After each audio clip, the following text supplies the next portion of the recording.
Comment négocier 4 fois plus vite ses contrats? Comment transformer une rencontre professionnelle en business concret? Ce sont des questions que vous vous posez en tant qu'entrepreneur. Qu'il s'agisse d'un repas d'affaires ou d'une rencontre lors d'un événement, vous n'êtes pas spécialement formé ou outillé pour en faire un moment fort et qui vous aide à convertir. Si vous écoutez cet épisode, c'est que vous êtes entrepreneur ou en charge du développement de votre activité. Comment se tenir à table? Comment se tenir lors d'un événement? Quel comportement adopter? Quand parler de business? Dans quel type de lieu inviter ses prospects et ses clients? Eh bien, pour évoquer et répondre à ces questions, j'accueille aujourd'hui Léa Benzimra, fondatrice de Populance Academy, une formation dédiée à l'excellence des rencontres et des repas professionnels. Afin de mieux accompagner les dirigeants et leurs équipes commerciales, son organisme de formation a obtenu la certification Calliope. Bienvenue Léa. Merci Julien! Alors Léa, tu es coutumière de comment tu as fait, tu es déjà passée dans un épisode du podcast. Aujourd'hui, on va vraiment parler de ton expertise. Il y a une stat, moi, qui me marque, c'est que 95 des décisions sont influencées, en fait, par l'émotion. Qu'est-ce Ouais. que ça veut dire? Est-ce que tu peux nous expliquer concrètement? Bah, en fait, ça c'est, une étude qui a été révélée par un professeur d'Harvard qui est spécialisé en administration des affaires et qui a, trouvé que 95 des décisions étaient influencées par l'émotion. Ce qui bouleverse complètement les croyances parce qu'on se dit: «Bah, tiens», comme tu le disais en intro, des scripts de vente, alors s'il me dit ça, je dis ça, motivation, voilà, les sons K qu'on connaît, tous les profils disques et cetera. Et en fait, moi je suis juste là pour, former sur quelque chose qui est inexploré jusque-là, qui est, l'importance justement des rencontres, des repas, comment se tenir. Parce qu'en fait, on se rend compte que, dans un environnement professionnel, on a plus de chances de susciter des émotions autour d'un verre, d'un café ou d'un repas que dans une salle de réunion. Et c'est ce qui explique que depuis, toujours, en fait, les affaires, les alliances, militaires, diplomatiques se sont toujours scellées autour d'un repas parce que dans un repas, on a beaucoup plus de chances de susciter des émotions par, justement, bah, la qualité d'un lieu qu'on va choisir, le décor, une ambiance, tout ce qui relève du mix sensoriel, hein, dans le marketing ou dans le neuromarketing. On parle des 5 sens, avec l'odorat qui est le sens qui influence le plus l'humeur, donc tous les sens. Voilà, la qualité, d'un espace, la lumière, l'accueil, la musique, après si on parle forcément de goût, bah, si on boit un bon café, si on mange, un bon croissant, ça va nous donner du plaisir et nous mettre dans une bonne humeur, ce qui va mettre toutes les chances de notre côté. Et forcément, le dernier élément qui est important dans les rencontres et qui a toujours été important dans, les réseaux et les relations d'affaires, c'est la conversation.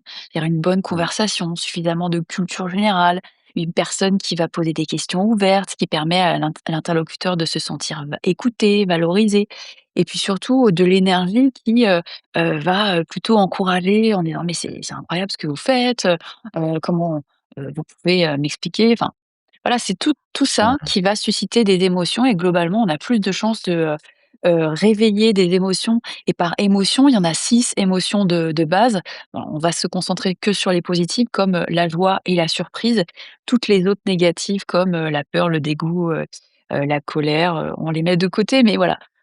L'idée, c'est que dans un repas ou dans des rencontres, c'est de créer toutes les conditions parfaites pour mettre notre interlocuteur dans un bon état d'esprit pour faciliter la conversation, la négociation, la relation, commerciale. Donc en fait, on voit que c'est un tout, c'est pas juste inviter quelqu'un, déjeuner ensemble et puis voir si on en tire ou pas une opportunité commerciale ou business. Alors toi, justement, tu es formé au design, au marketing du luxe. Tu es spécialisé aussi en gastronomie, par passion, hein. Tu interviens régulièrement dans les grandes écoles, de commerce, tu montes sur scène, tu as fait un TEDx, sur le sujet. Quelle différence, toi, tu as observé justement entre les profils qui font des événements professionnels et des repas d'affaires, bah, des opportunités de business et puis ceux qui convertissent pas? Voilà, c'est quoi les clés, selon toi? Alors, je vais d'abord décorréler du repas et des rencontres. Bah, justement, quand tu es à l'aise, tu vas avoir plus de facilité à aller aux rencontres de personnes pour créer des occasions. Par exemple, aller dans un cocktail, c'est pas forcément évident pour les gens d'aller rencontrer des inconnus. Donc déjà, le manque d'aisance, c'est, un frein pour, se couper d'opportunités. Ensuite, il va y avoir le manque de préparation. Justement, on arrive dans un événement, on s'est pas assez renseigné, le code vestimentaire, qui sont les participants, l'intervenant, quel est son parcours. Tous ces éléments de préparation qui vont permettre justement d'être hyper à l'aise pour aller accrocher une personne, même très sollicitée, et faire la différence.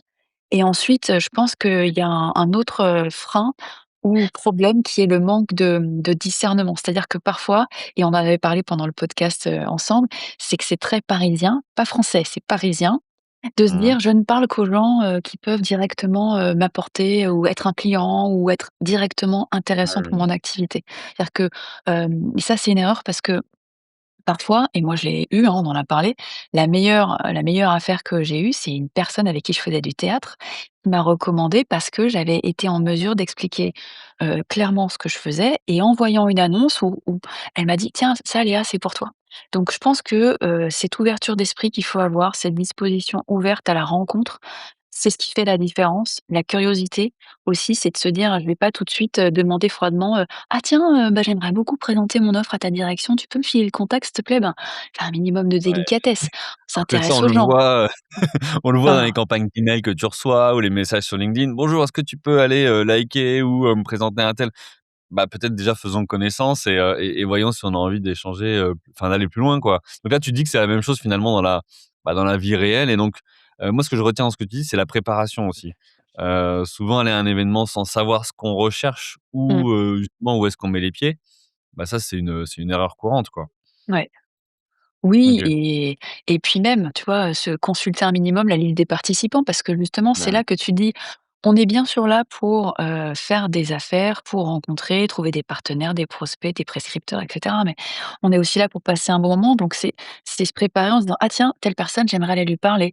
Quitte à aller, en mode sniper, hein, tu googlises, tu vas voir sur LinkedIn, tu vois? De manière à ce Ouais. que si c'est un événement assez confidentiel où il y a 30, 40 personnes, c'est jouable. Moi, quand, l'année dernière, je faisais partie d'un club d'affaires, à chaque événement, des déjeuners, il y avait plus de 200 personnes, c'est impossible. Là, il faut Ah clairement bah, demander: «J'aimerais être mise en relation ou présentée à telle personne qui participe aujourd'hui à l'événement», et là, c'est plus facile. Mais, ouais. voilà, donc c'est Donc optimiser ses savoir, ouais, ses chances.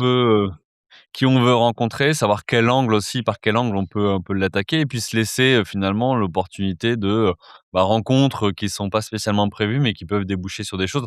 Moi, pareil, je l'ai vécu dans mon expérience pour constituer mon réseau. Bon, finalement, c'est effectivement autour d'un cocktail ou autre où, bah, juste en étant ouvert et en s'intéressant et découvrant la personne, bah, on se rend compte que, si c'est pas elle, peut-être que dans son réseau, il y a des gens, qui peuvent être intéressants pour moi, mon entreprise. Hem OK, donc ça c'est, pour toi la différence entre celles et ceux qui, en font des opportunités business. Est-ce que tu es préparé? Est-ce que tu sais pourquoi tu y vas et est-ce que tu es ouvert finalement à l'autre? Parce y aller pour y aller et puis attendre que ça se passe, bah, ça va pas marcher, clairement. C'est quoi toi allez, pour notre audience, les 3 erreurs courantes à éviter, les choses qu'il faut vraiment ne pas faire si on veut que, justement ça nous ouvre des portes? Alors on va prendre le côté négatif, les 3 erreurs, ou au contraire les 3 bonnes pratiques aussi. Allez, vas-y. Donc les 3 erreurs, c'est une que j'ai déjà citée, ça veut dire s'adresser qu'à des personnes qui sont directement notre cible. Parce que comme on l'a dit, moi je considère que chaque personne potentiellement est un prescripteur.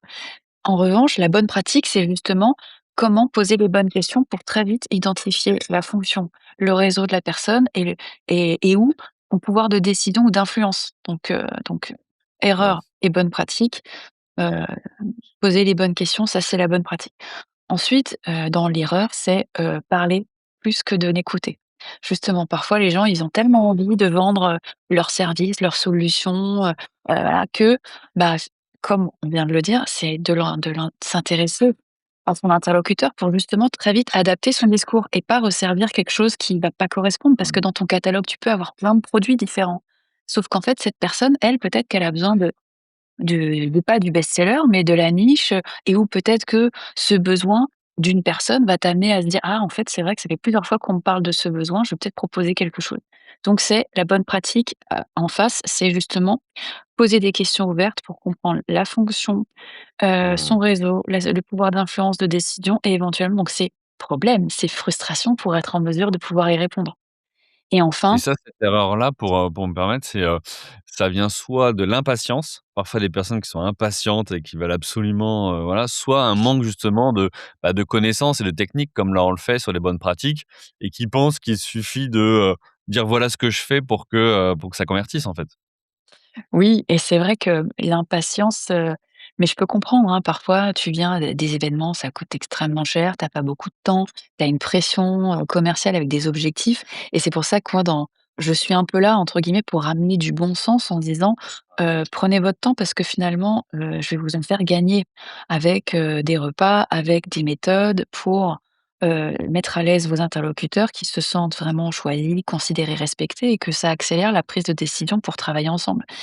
Et la dernière «erreur» entre guillemets et bonne pratique en face, c'est sous-estimer l'importance du buffet pour, ou du repas pour engager la conversation. Quand tu es dans un cocktail ou que tu es dans un repas, on va prendre l'exemple du cocktail parce qu'on se dit: «Bon, on connaît pas encore les gens, je les rencontre dans un cocktail» et tu bois quelque chose ou tu manges quelque chose. Si tu constates que le verre de la personne est vide, c'est une occasion fabuleuse de témoigner l'attention en disant: «Ah, je vois que votre verre est vide» et là, en fait, tu continues la conversation jusqu'au buffet ou jusqu'au bar et le repas, il ne sert qu'à ça. Le repas, il Mmh, n'a qu'une fonction, c'est un prétexte à la conversation, ouais. donc prendre le temps de se poser et pour un cocktail, c'est pareil. Donc voilà, des petites, erreurs et bonnes pratiques en face, à partager. Bon, écoute, bon, tout ça, en plus, on tourne juste avant de manger, là, tu nous donnes faim. Admettons, je me dis: «OK, bon, moi, maintenant, pour développer mon entreprise, j'ai identifié des prospects ou des clients, j'ai envie de les inviter à un Ouais. repas d'affaires, un déjeuner». Comment je fais? Est-ce que pareil, là, tu as des tips? Parce que, parfois, je peux avoir un peu de réticence à me dire: «Bah, je sais pas s'il va dire oui ou non», donc je peux me mettre une barrière. Puis après, où est-ce que je l'invite? Dans quel type de lieu? Parce que qu'est-ce que ça évoque derrière? Enfin, voilà, comment on fait concrètement? Quelles sont toi tes astuces? Bah, déjà, avant d'arriver au repas, au déjeuner, il y a une première étape qui est de constater un intérêt, commun. C'est-à-dire que les 2 parties vont se dire: «Ah bah, moi ça m'intéresse pour telle raison» et l'autre va se dire: «Ah bah, moi ça m'intéresse pour telle raison». Les raisons peuvent Ouais, être différentes. Il y en a un qui peut avoir un intérêt de se dire: «Ah bah, tiens, il a un réseau ou il a une information ou il a un contact qui m'intéresse». L'autre, il va se dire, bah, plutôt de manière, complètement, voilà, empirique: «Bah, tiens, ça m'intéresse, il a l'air sympa, c'est un contact intéressant, on verra». Ensuite, tu vas être très vite fixé, en fait. Soit il y a des gens qui vont naturellement, te dire, «Ah bah OK, déjeunons ensemble». Soit toi tu vas le proposer en disant: «Bah, j'aimerais beaucoup qu'on puisse, poursuivre nos échanges autour d'un café ou d'un déjeuner». Comme ça tu sondes, tu laisses le choix à la personne parce que ce qu'il faut ouais, jamais, c'est imposer quelque chose. C'est toujours que la personne sente qu'elle est en pouvoir de décider, et de se dire: «Ah bah oui, bah» soit elle a pas beaucoup de temps, elle a pas envie de trop s'engager, de dire: «Ah bah, très bien, prenons un café». Soit elle dit: «Ah bah, c'est un contact intéressant, j'ai le temps». On va déjeuner. Donc déjà, ça te donne une première lecture de se dire: «Bon, ouais, si elle accepte le café, va falloir être très, très bon pour, lui donner envie qu'on continue». Parce qu'en fait, c'est ça, c'est l'idée de se dire: «Bah, comment on fait pour avoir envie, de se connaître davantage, pour avoir plus de temps aussi de déceler ses problématiques, sa personnalité, comment je peux l'aider?» Donc ensuite, une fois que la personne dit: «OK, prenons un café ou un déjeuner», bah, là, clairement, une fois de plus, laisser, le choix. C'est-à-dire si c'est toi qui es intéressé, c'est à toi de faire les efforts pour se rendre mmh, disponible selon ses disponibilités à elle. Ensuite, de se dire quel quartier vous arrange. Bah et en fonction du quartier qui t'arrange, moi, j'ai toujours des sélections d'adresses où, une fois de plus, je laisse encore le choix.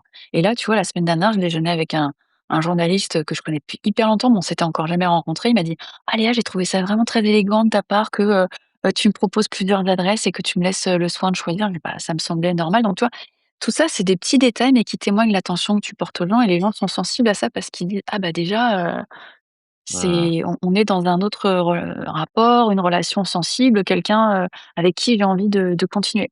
Donc ensuite, une fois que tu as identifié, les restaurants, que tu l'envoies, que la personne choisisse, pareil, ça donne encore un indice. S'il choisit un restaurant français, bah, c'est plutôt le côté tradi. S'il choisit une cuisine, asiatique, libanaise ou autre, c'est ah, clairement, c'est peut-être quelqu'un qui a le goût du voyage, des rencontres. Après, ça a des lieux communs qui sont un peu des entre-deux, genre le resto italien qui est tellement, tellement connu, couru. Mais en fait, tout ça pour dire que une fois de plus, c'est un prétexte à la conversation. Si tu arrives à te documenter sur la personne pour bien préparer justement ta conversation de manière à, une fois de plus, créer des émotions positives. Comment? mmh. En en abordant des sujets qui vont intéresser la personne parce que tu as vu sur Instagram ou sur LinkedIn ou sur un article, une interview qu'il a donné que, je sais pas, il aime, le surf, dernière fois il a mené tel projet, telle collaboration. Donc trouver des éléments que tu vas pouvoir utiliser pour questionner cette personne, à lui montrer qu'une fois de plus, tu t'es renseigné, tu lui portes de l'intérêt parce que c'est ça au fait qui fait qu'à un moment donné tu te dis, «Ah bah, j'ai vraiment envie d'aider cette personne ou de travailler avec elle». Et après dans le repas, bon, bah, là, on arrive, Ensuite, au jour J, on accueille la personne et ça, Mmh. c'est encore, autre chose. Alors c'est un autre sujet effectivement qu'on va évoquer, mais c'est vrai que se pose tout le temps la question de alors ça m'a amené même directement à qui invite? Enfin qui paye? Ouais. Ce sujet parce que finalement quand tu dis: «Bah, je laisse le choix de plusieurs restaurants», est-ce que déjà tu proposes dedans plusieurs niveaux de prix? Est-ce que non, tu dis: «Moi c'est une même gamme», mais comme tu disais plutôt de manière horizontale, bah, un italien, un asiatique et cetera? Enfin voilà, Mmh. comment tu fais ça? Bah, en fait, au tout début, quand déjà, on en reparlera aussi sur l'aspect légal, fiscal et tout. On a quand même, des budgets qui sont limités et raisonnables pour que ce soit pas considéré comme, du détournement ou, de la corruption. Donc c'est de la même gamme de prix et surtout que si tu invites un prospect, il faut qu'il y ait vraiment un intérêt pour l'entreprise. Si c'est un client avec qui tu as déjà signé X contrats, X milliers d'euros, tu peux te dire: «Bon là, on monte un petit peu le budget parce que, ça se Mmh. justifie, on le remercie, ça fait Puis partie tu le du». connais déjà. Voilà, Tu tu le connais connais déjà déjà. peut-être ses goûts, Voilà, donc ça, c'est un peu, le la règle. Pour qui paye l'addition, alors une fois de plus, normalement, c'est celui qui initie le repas qui paye l'addition. Après, dans les faits, tu as des gens qui n'acceptent pas de se laisser inviter parce qu'ils se disent justement: «Je ne veux rien lui devoir» et où, ah, donc ça et c'est marrant parce qu'il y a la semaine dernière, j'ai tourné plein de vidéos très pratico-pratiques en pensant à toi, Julien, sur, je suis mal à l'aise en cocktail, comment je brise la glace, qui paye l'addition et donc dans cette vidéo, justement, j'explique, que tu peux sonder. C'est-à-dire, il faut toujours anticiper l'addition et d'ailleurs, ce journaliste avec qui je déjeunais, il est tout jeune entrepreneur et il a fait cette expérience-là de dire: «L'addition, c'est un moment tellement gênant, mais il faut l'anticiper». C'est-à-dire que soit en amont, soit à la fin du repas, avant que l'addition arrive, tu dis: «Bah, écoutez, si c'est toi qui as initié le repas, tu peux très bien dire: "Ça me fait plaisir de vous inviter" et tu vois la réaction de la personne. Soit elle te dit: «Bah, écoutez, non, ça me gêne, on divise». T'acceptes, soit elle dit: «Ah bah, c'est gentil», t'acceptes, soit elle refuse, t'acceptes. En gros, faut pas forcer la main aux gens parce que ça donne une image, pas professionnelle dans le sens où là, tous les efforts que tu as fait pour témoigner de l'attention, ils sont cassés parce que tu dis: «Ah bah non, tu pas, ça fait un peu lourd, quoi». mmh. Donc C'est vrai que comme c'est ça. toujours un sujet, tendu, stressant, un moment stressant, où tu te dis: «Non mais moi de toute façon c'était prévu dès le départ, je l'invite» et puis finalement la personne elle insiste et bon, voilà, mais bon, intéressant que tu puisses, j'imagine que dans ta formation tu partages ça en détail et que voilà, tu aides à passer ces moments. Hem Alors là, on va parler maintenant, j'ai envie de me focaliser sur, justement le déjeuner, ou le repas. Mmh. Bon, tu arrives à table, j'imagine que un peu comme un cocktail, est ce que tu disais, tu commences pas par dire: «Bon alors on fait du business». Comment ça se passe? Et j'ai envie d'ailleurs de prendre aussi 2 perspectives. La perspective où c'est pour un sujet plutôt positif, tu essayes de proposer, tes services, tes produits et cetera, en tout cas d'engager une collaboration. Mais aussi l'autre pendant qui est parfois un déjeuner où on sait qu'on a un sujet un peu touchy à évoquer, parce que ça s'est mal passé ou parce qu'on n'est pas d'accord sur un sujet. Voilà, est-ce que c'est les mêmes tu te comportes de la même manière? Est-ce que voilà, qu'est-ce que tu peux nous partager là-dessus? En fait, c'est l'inverse. C'est-à-dire que quand, globalement, c'est un prospect ou, quelqu'un que tu veux connaître, là, tu vas commencer par justement d'être en atmosphère, parler des centres d'intérêt, de tout ce qui fait plaisir. Et quand à l'inverse, tu as un sujet un peu litigieux avec quelqu'un, moi enfin, il faut aborder tout de suite les choses qui fâchent. Mmh. Ça sert à rien de tourner autour du pot pour le coup, autant, tout de suite, mais en mettant les formes, mais aborder le sujet le plus rapidement possible. Donc en fait, la posture, elle est différente en fonction, un peu de l'objectif du repas. Donc c'est pour ça qu'un repas, ça se prépare et que, dans le déroulé, il y a même, l'accueil. C'est-à-dire qu'évidemment, tu peux arriver un petit peu en avance, si c'est toi qui a initié le rendez-vous, de manière à vraiment comme dans un cocktail où tu vas prendre soin de la personne, tu l'accueilles comme un hôte. C'est-à-dire que tu l'attends à la table ou peut-être tu peux l'attendre dehors s'il y a pas de réseau dans le restaurant ou que sais-je et de manière à ce que, bah, la personne, elle se sente accueillie et après, bah, selon le niveau d'information que tu peux avoir sur la personne, soit tu as pas du tout d'informations et tu te dis: «Bon, bah, je vais me raccrocher justement au lieu» en disant: «Bah, voilà, je suis ravie, que vous ayez choisi cette adresse, que j'aime beaucoup» et puis tu peux embrayer comme ça pour engager la conversation. Soit tu as déjà un niveau de connaissance de la personne, parce que vous avez déjà parlé et tu peux embrayer sur, un récent voyage qu'elle a fait ou une récente publication et après ça, c'est tout l'art de la conversation, mais tout en quand même mémorisant parce que le gros effort du repas, ça va être ensuite de dire: «OK, j'ai posé plein de questions, il faut que je restitue tout ça dans mon CRM de manière à ce que pour ma relance, pour la prochaine échéance, je puisse être en mesure, une fois de plus, de dire: «Ah, j'ai été à son écoute, j'ai identifié, voilà ce que je peux vous proposer». D'utile, soit en termes d'information, en termes d'énergie ou en termes de solutions pour développer l'activité de la personne. Mmh.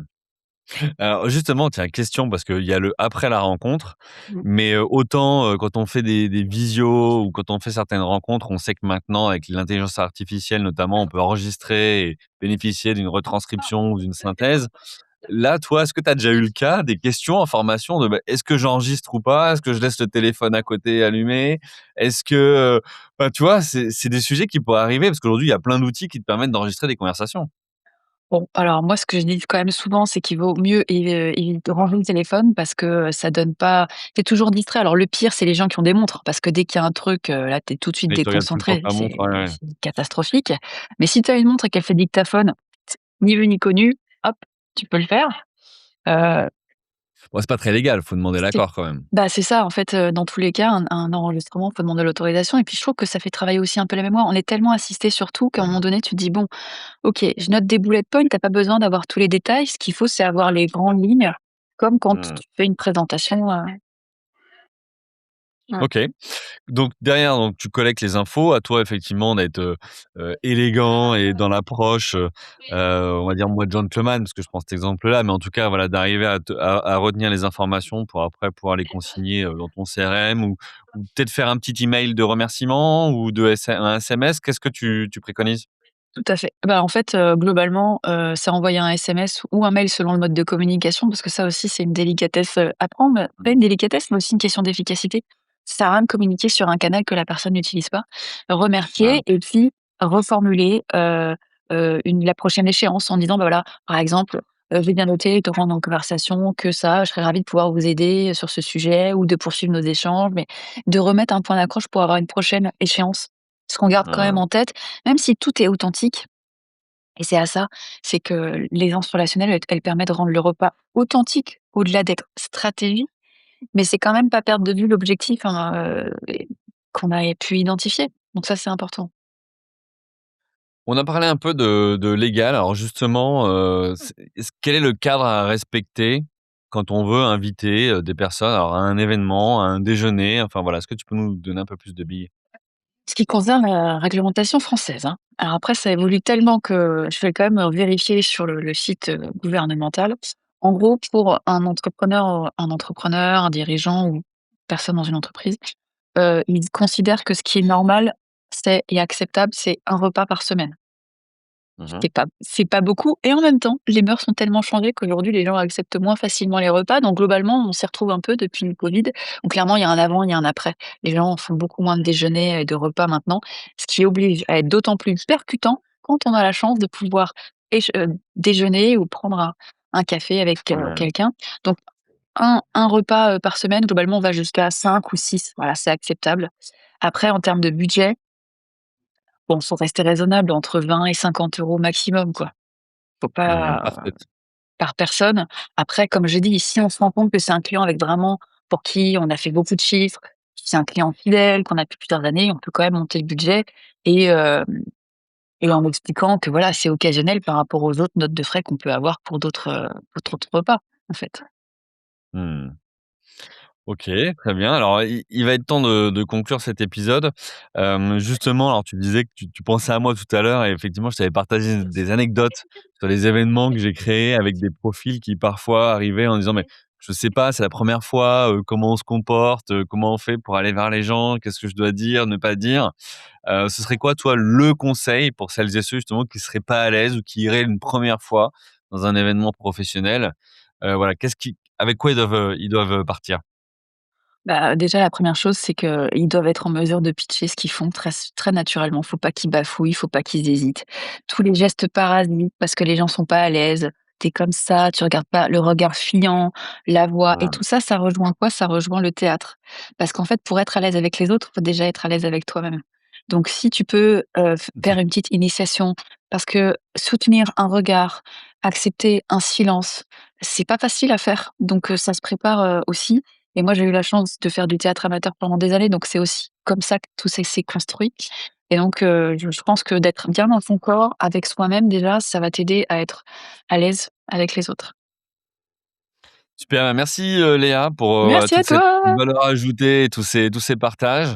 Et puis, bah, pour vous qui êtes, arrivés, jusqu'ici, c'est que ce sujet, il est clé et pourrait changer beaucoup de choses pour votre entreprise. Donc avec Léa, on organise un webinaire pour vous donner toutes les clés en détail. Léa va partager sa méthode et ses conseils clés et surtout les bons réflexes à avoir pour générer des opportunités grâce, aux rencontres professionnelles. On vous partage le lien dans la description de cet épisode. On se voit très vite au webinaire et à très vite aussi pour de nouveaux épisodes. Bye. Bye!